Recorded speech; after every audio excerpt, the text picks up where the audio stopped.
Hello, अस्सलाम वालेकुम dear friends. मैं खुशामदीद कहता हूँ आपको अपने चैनल में। और उम्मीद करता हूँ कि आप लोग खैरियत से होंगे और तैयारी अच्छी चल रही होगी आपकी। और मैं उम्मीद करता हूँ कि आप लोग मेरे पिछले वीडियोस भी देखते आ रहे होंगे और उनसे सीखते भी होंगे। और मैं उम्मीद करता हूँ कि गलतियाँ तो हर इंसान से होती हैं, कोई भी इस दुनिया में परफेक्ट नहीं है आज के दौर में। तो being as a learner, I try my level best to input my earned knowledge in the grammar section in front of you or before you. तो डियर फ्रेंड्स, हमारी जो एक ट्रेंड स्टार्ट की थी हमने 2020 से डाउनवर्ड, तो वो ट्रेन आज पहुंच चुकी है हमारी 2013 तक। और मैं उम्मीद करता हूं कि यहाँ तक आप लोगों का सफ़र अच्छा रहा होगा और आप लोगों ने बहुत कुछ सीखा होगा। और हम आज इसको देखेंगे 2013 के CSS के पास पेपर को, जिसमें के कौन से एरर्स आए थे, कौन सी करेक्शंस पूछी गई थी और कौन से टॉपिक मोस्टली पूछे गए थे इसमें, या कुछ कौन से टॉपिक को ज़्यादा छेड़ा गया था एरर्स बनाते हुए। तो वही हमने एक एनालिसिस भी करना है यहाँ पे। तो dear friends, without wasting any time, let's have a look. As usually CSS में ये एक फॉर्मेट होता है क्वेश्चन का। ये ए पार्ट है। ए पार्ट में करेक्शंस वो पूछता है, क्योंकि बी पार्ट में या तो उसने इडियम्स पूछने होते हैं या पेयर ऑफ वर्ड्स पूछने होते हैं या समथिंग एल्स, जो उनका कोर्स आउटलाइन दिया होता है उसी में से कुछ भी पूछ सकता है। तो ऐसा लिखा होता है only 5 you have to attempt, but as usually we are doing to attempt all and every questions. Means के 8 से या 7 से जितने भी दिए गए होते हैं क्वेश्चन, वो सारे के सारे हम करते हैं। तो आज का हम पहला क्वेश्चन देखते हैं। माई boss agreed with my plan. ओहो, ये विथ बेचारा यहाँ पे क्या कर रहा है? यहाँ पे मसला जो है विथ के साथ है। हमें पता है कि जो एग्रीड या एग्री एक वर्ड है, वो अपने साथ डिफरेंट प्रोपोजिशंस लेता है। मिसाल के तौर पर I agree to, I agree at, I agree with. अच्छा, अब ये एग्री विथ है, ये यूज़ करते हैं हम पर्सनस के साथ। अब यहाँ पे तो पर्सन है नहीं, यहाँ पे तो प्लान है। इसका मतलब ये एक थिंग है, कोई प्रपोजल्स हैं। तो प्रपोजल के साथ हमेशा हम यूज़ करते हैं टू। कभी कभी एट भी यूज़ करते हैं हम। और थिंग्स के साथ हम टू यूज़ करते हैं, लेकिन पर्सनस के साथ हम हमेशा विथ यूज़ करते हैं। I agreed with him, I agreed with her, I agreed with them, ये हम ऐसे यूज़ करते हैं। लेकिन अगर यहाँ पे प्लान आया है या थिंग आई हुई है कोई चीज़, तो वहाँ पे हमने टू यूज़ करना है। तो इसकी करेक्शन जो होनी है वो इस तरह होनी है, my boss agreed to my plan. तो ये हो गया इसका करेक्ट फॉर्म। अच्छा, क्वेश्चन नंबर 2 देखते हैं इसका। If he was here. अच्छा, ही वाज, चलो अभी देखते हैं, इसको ठहरते हैं। ठीक है, ये ही के साथ वाज ही आता है, no issue. He would be, अच्छा वुड आ गया। ओहो, अच्छा ये वुड जो है एक पास्ट फॉर्म है और ये एक इमेजिनरी सिचुएशन के लिए यूज़ करते हैं हम। और हमें पता है कि वुड के साथ यहाँ पे जो है वो एक वर यूज़ करते हैं हम, चाहे यहाँ पे ही हो, शी हो, इट हो, दे हो, देम हो, कुछ भी हो। यहाँ पे जो भी प्रोनाउन हो वहाँ पे हमने वर यूज़ करना है। असल में क्या होता है कि हम अपने दिमाग को यूनी डायरेक्शन में लेके चलते हैं, और हम यहाँ पे सिर्फ ही को देख लिया और यहाँ पे पढ़ लिया कि यहाँ पे वर यूज़ करते हैं। और अगर यहाँ पे शी आ गया तो क्या करेंगे? वाज यूज़ करेंगे। अगर यहाँ पे ये सारा का सारा सेम रहता तो डिफरेंस नहीं है, यहाँ पे वर ही यूज़ होना है, चाहे शी हो, चाहे इट हो, चाहे दे हो, चाहे देम हो, चाहे वी हो, यहाँ पे वर यूज़ करना है, क्योंकि ये एक हाइपोथेटिकल सेंटेंसेस होते हैं। अच्छा, इसकी करेक्शन देखते हैं हम। इसको पहले कंप्लीट पढ़ लूँ मैं। If he was here he would be as wise as he was during the war. अच्छा, दूसरी जो इसमें करेक्शन होनी है वो यहाँ पे होनी है इस वर में। वो क्यों? देखें डिफरेंस, एक सेंटेंस में ना जो चीज़ अगर आपने सिचुएशन बयान करनी होती है ना, वो एक या आगे पीछे होती हैं, सेम पैरेलल नहीं होती हैं। मिसाल के तौर पर यहाँ पे हैं कि ही वाज हेयर, ये भी पास्ट सिंपल में है। ही वुड बी, ये भी पास्ट सिंपल में है। ही वाज, ये भी पास्ट सिंपल में है। तो किसी भी सेंटेंस में एक ही सिचुएशन नहीं होती है। यहाँ पे इसको चेंज करना है, जो एक इवेंट सबसे पास्ट में या सबसे पुराना हो उसको हमने पास्ट परफेक्ट में लेके जाना होता है। मिसाल के तौर पर अगर मैं आपको मिसाल दूँ, मैंने चाय पी, ये एक पास्ट सिंपल है। मैंने नाश्ता किया था, ये एक पास्ट परफेक्ट इसको हम यूज़ करेंगे कि मैंने चाय अभी पी है या थोड़ी देर पहले पी थी, और उसके बाद मैंने नाश्ता बहुत ज़्यादा पहले किया था। तो हम नाश्ते वाले को हमने पास्ट परफेक्ट में रखना है, और चाय वाले को हमने जो चाय वाला सेंटेंस है उसको हमने प्रेजेंट पास्ट सिंपल में रखना है। तो डिफरेंस होपफुली आप लोग मेरी ये पॉइंट समझ रहे हैं और कैच कर रहे हैं। तो इसकी करेक्शन देखते हैं हम। If he were here he would have been, अच्छा यहाँ पे हैव बीन ये यहाँ नहीं आना है, गलत है, ये मेरे से ये टाइपिंग एरर हो गया है। तो अगेन मैं रीड करता हूँ। If he were here he would be, यहाँ पे बी आना है सिर्फ। As wise as he had been, अच्छा had been during the war, अच्छा ये ठीक है। हैड बीन इसलिए मैंने यूज़ किया क्योंकि ये जो वार है ये पहले हो चुकी है, तो उसी से हम रेफरेंस ले रहे हैं यहाँ वाला। इस हाइपोथेटिकल सेंटेंस को हम रेफरेंस ले रहे हैं वो उस वार से जो वार बहुत पहले हो चुकी है, मीन्स कि वो पास्ट परफेक्ट में हो चुकी है, उसके बाद ही हमने ये सिंपल पास्ट में इसको यूज़ किया है। अच्छा यहाँ पे ये मेरा हैव बीन एक टाइपिंग एरर हो गया है। हैव बीन इसलिए यूज़ नहीं होना यहाँ पे क्योंकि यहाँ पे जो देखें सिंपल पास्ट है, अगर यहाँ पे हेड होता तो हमने हेड बीन यूज़ करना था, लेकिन यहाँ पे हेड बीन यूज़ नहीं है, तो हमने यहाँ पे वर यूज़ किया, तो यहाँ पे हेड बीन यूज़ नहीं होना। जस्ट सिंपल वुड के बाद वर्ब की फर्स्ट फॉर्म यूज़ करनी है हमने, क्योंकि अब ऊपर देखें, अगर हम जो क्वेश्चन था उसमें देखें वुड बी ये एक सिंपल वर्ब है। डिफरेंस ये क्वेश्चन नंबर 2 आप लोगों को समझ आ गया होगा और इसकी करेक्शन भी आप लोगों ने सीख ली होगी। मैं अगेन इसको दोहराता हूँ। इफ़ ही वर हेयर, वर ठीक है, ही वुड यहाँ पे बी आना है, he would be as wise as he had been during the war. Now it is correct. Question number 3, we have amusement, Allah खैर करे। अम्यूज़मेंट यहाँ पे एक मसला है। अम्यूज़मेंट कोई भी एक कहने के काउंटेबल चीज़ नहीं होती है। क्या आप हैप्पीनेस को, खुशी को काउंट कर सकते हैं? क्या आप इंजॉयमेंट को काउंट कर सकते हैं? तो यहाँ पे इस बेचारी क्या कर रही है, इसको निकाल दें यहाँ से, तभी हमारा सेंटेंस जो है करेक्ट हो जाएगा।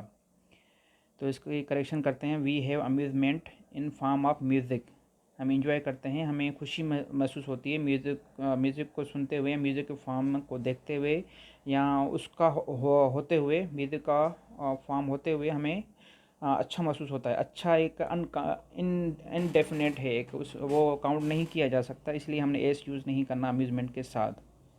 जैसे फर्नीचर के साथ हम एस यूज़ नहीं करते हैं, केटल के साथ हम केटल्स नहीं यूज़ करते हैं, फर्नीचर्स के साथ हम एस यूज़ नहीं करते हैं, फर्नीचर सिंपली रखते हैं हम। या ऐसे डिफरेंट और भी वर्ड्स हैं, लाइक इंफॉर्मेशन के साथ हम इंफॉर्मेशंस नहीं यूज़ करते हैं।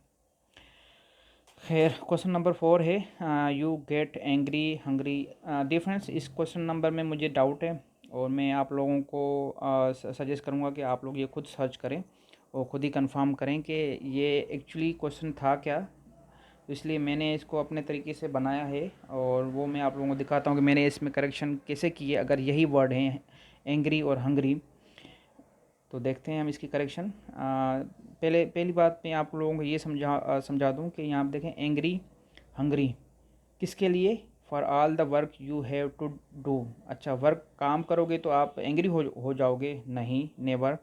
आप काम करोगे तो क्या हंग्री हो जाओगे? नहीं।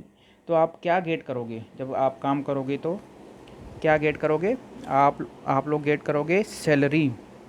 तो मैंने इसको ऐसे बनाया है, देखें आप, you will get salary for all the work you have to do. ठीक है डियर फ्रेंड्स। अच्छा यहाँ पे मैंने विल इसलिए लगाया क्योंकि सैलरी हमेशा काम के बाद मिलती है, पहले आपने काम करना है। ये प्रेजेंट परफेक्ट में है या एक इन्फिनेट या प्रेजेंट फॉर्म में है, तो उसके बाद जो सैलरी मिलेगी वो फ्यूचर में मिलेगी। अगर आप सुबह को काम करते हो तो शाम में आपको सैलरी मिलती है। अगर आप सारा महीना काम करते हो तो महीने के एंड पे या फर्स्ट डेट को आपको सैलरी मिलती है, मीन्स कि वो फ्यूचर हो जाता है, इसलिए मैंने विल यूज़ किया यहाँ पर। क्वेश्चन नंबर 5 देखते हैं। We were glad for being there. अच्छा, ग्लेड फॉर बीइंग देयर, यहाँ पे ग्लेड के साथ फॉर यूज़ नहीं होता है। ग्लेड के साथ मोस्टली प्रोपोजिशन जो यूज़ होती है वो ऑफ होती है। ऑफ इसलिए यूज़ करते हैं क्योंकि एक ग्लेड है, आप कह लें कि एक वो नाउन नाउन है अपने साथ, या आप ये कह लें कि एक एडजेक्टिव है। ये ग्लेड जो है वो एक एडजेक्टिव है, तो इसके साथ अब ये प्रोपोजिशन है और इसके बाद भी ये भी एक बीइंग हम यूज़ करते हैं एडजेक्टिव। इसके जो एक प्रेजेंट पार्टिसिपल हम यूज़ करते हैं ना, present participle fourth form of verb, उसको एडजेक्टिव भी हम यूज़ करते हैं, एडजेक्टिव के तौर पे भी यूज़ करते हैं। तो ऑफ के बाद इधर भी पैरेलल होना चाहिए और इधर भी पैरेलल होना चाहिए। तो ग्लेड के साथ हमने मोस्टली ऑफ प्रोपोजिशंस लेनी होती है, तो इसलिए मैंने इसको ऑफ यूज़ किया हुआ है। क्वेश्चन नंबर 6 देखते हैं हम। I prefer the fifth act of Shakespeare king Lear the best of all. अच्छा, शेक्सपियर, यहाँ पे एक तो ये मसला है कि यहाँ पे एपॉस्ट्रोफी आनी चाहिए पॉजिटिव नाउन बनाने के लिए, क्योंकि ये जो एक एक्ट है यही है शेक्सपियर का एक्ट। अच्छा, ये ठीक है, इसको एक तो करेक्शन यहाँ ये होनी है। अच्छा, प्रेफर हम यूज़ करते हैं किसी भी कंपेरिजन के लिए, लेकिन यहाँ पे अगर प्रेफर यूज़ किया है तो यहाँ पे फिर टू नहीं है, क्योंकि हम प्रेफर यूज़ करते हैं I prefer tea to the cold drink, तो हम ये टू यूज़ करते हैं प्रेफर के साथ एज अ प्रोपोजिशन। तो यहाँ पे टू भी आपको नज़र नहीं आ रहा, तो इसका मतलब इस वर्ड में ही कुछ गड़बड़ है, इस वर्ड को ही हमने रिप्लेस करना है, चेंज करना है।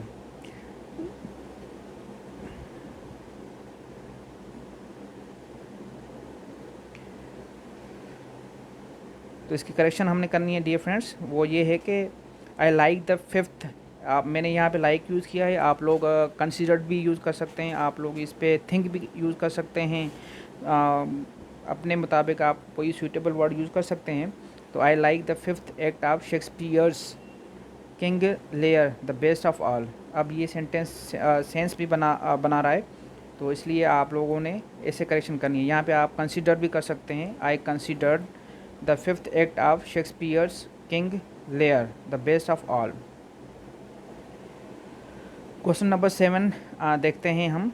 आफ्टर फिनिशिंग माई लेक्चर, अच्छा ठीक है, ये एक फ्रेज़ हैं। आफ्टर एक प्रोपोजिशंस आप कह लें, या हाँ प्रोपोजिशंस कह लें आप, ये वाला after finishing my lecture the bell rang. अच्छा, ये पास्ट फॉर्म है, रैंग रिंग रैंग रन। ठीक, इसका जो एरर है, एक सब्जेक्ट मिसिंग है, इसमें सब्जेक्ट तो है नहीं, ये डेंगलिंग और मॉडिफायर्स का एक एरर है। तो इसकी करेक्शन कैसे करने हैं, हमने एज यूजुअल हम पीछे भी करते आ रहे हैं, क्योंकि ये CSS का मोस्ट फेवरेट एरिया है एरर्स बनाने के लिए। एक तो डेंगलिंग मॉडिफायर और एक पैरेललिज्म स्ट्रक्चर्स, इसी पे CSS अक्सर एक एरर्स दे देता है। तो इसका हमने इसकी करेक्शन जो करनी है हमने, आफ्टर आई हैड फिनिश, मैंने इसका सब्जेक्ट दे दिया, इसको हेड इसलिए यूज़ किया क्योंकि ये वाला काम एक पास में था, तो इसको पहले होना चाहिए, इस चीज़ को पहले होना चाहिए, इससे ये बाद में हो, ये पहले हो, मीन्स कि ये ज़्यादा पास हो, ये कम पास में हो। खैर, after I had finish my lecture the bell rang. अब ये सेंस भी बना रहा है सेंटेंस, और इसमें हमने सब्जेक्ट भी ऐड कर लिया है।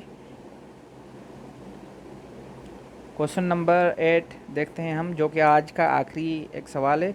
We needed not to be afraid. अच्छा, यहाँ पे नीडेड इसमें दो हैं, एक तो ये वर्ब भी यूज़ होता है और एज अ मॉडल भी यूज़ होता है। अब हमें ये कैसे पता चले कि ये वर्ब है या मॉडल है? तो हमें पता है कि ये जो मॉडल यूज़ होते हैं, वो मॉडल हमेशा अपने साथ कभी भी टू नहीं लेते हैं। क्या आप ये यूज़ कर सकते हो, यू कैन टू, कैन के साथ टू यूज़ नहीं करते हैं, मस्ट के साथ टू यूज़ नहीं करते हैं। तो ये नीडेड जो है ये एक मॉडल है, डेयर नीड, ये दो एक एक्सेप्शनल इसमें हैं एक मॉडल्स फॉर्म वर्ब में, जिनके ऊपर एरर्स बनते हैं कई मरतबा। डेयर के साथ भी टू यूज़ नहीं होता है और नीड के साथ भी टू यूज़ नहीं होता है जब वो एक एज अ मॉडल यूज़ करें।